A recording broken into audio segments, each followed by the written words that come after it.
All right, next game, USC taking on Colorado. 9 o'clock Eastern tip-off in that contest. The Buffaloes are minus 9.5, total at 135 and a hook. We saw a 1-point move toward Colorado and movement upward on the total. The Buffaloes open 8.5 up to minus 9.5. Total open 135 up to 135 and a hook. 52% are leaning Buffaloes, 54% on the under. Right now, the Trojans of USC, they are plus 430 on the money line. Now, if you like USC to cover this number here, nearly double digits with regard to the spread, they have won their last 2 straight games, but they are 4-0 against the spread in their last 4 straight. 80% against the number in their last 10. So, once again, to be catching nearly double digits in this spot here could potentially be advantageous to USC backers. Now, the Trojans rank in the top 35 in the country in offensive rebounding, top 20 in defensive field goal percentage. Onyeka Okongwu, he's been upgraded to probable. You can almost chalk it up as a lock that he is going to play. Once again, Onyeka Okongwu, he's been upgraded to probable, and that is important because he is responsible for 16 points a game, nearly double-digit rebounds, and 3 blocks. Jonah Matthews, 13 points a game. Matthews is also shooting nearly 40% from beyond the arc. Of course, Nick Rakocevic, 11 points a game. Let's try that again. Let's start with Nick. Nick Rakocevic, he's averaging nearly 11 points a game and 9 rebounds.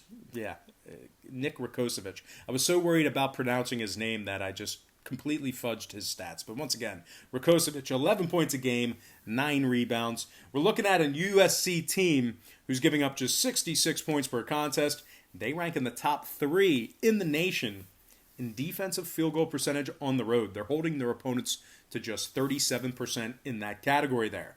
Now, Colorado on the other side, they've been a real solid team this year, but they failed to cover the point spread in 3 out of their last 4. And out of their 14 home games, they've successfully covered the point spread in just 6 of them. Now, we're looking at a Colorado defense who's allowing their opponents to shoot 37% from beyond the arc on their home court.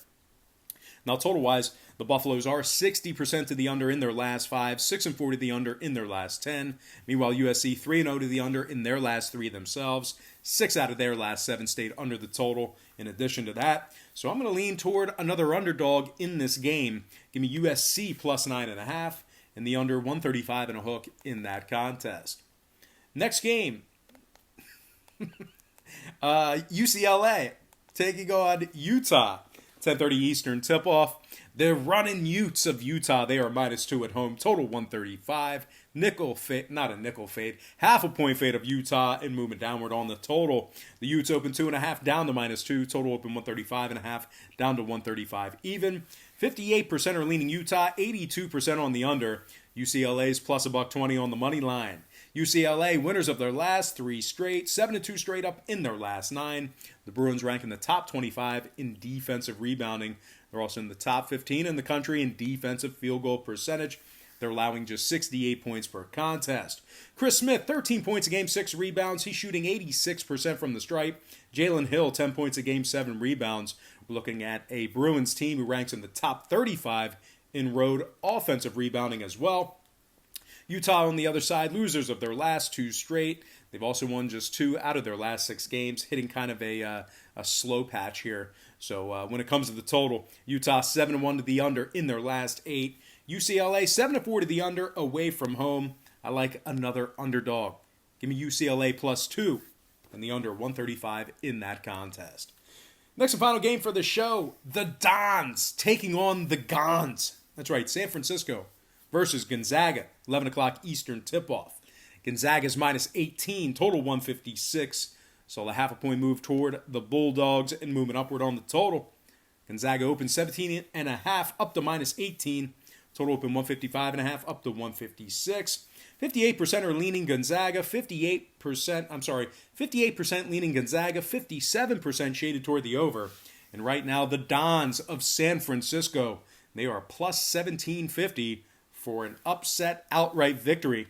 Now, if you like San Francisco, maybe not an outright victory, but to keep it close here, they are averaging 76 points per contest.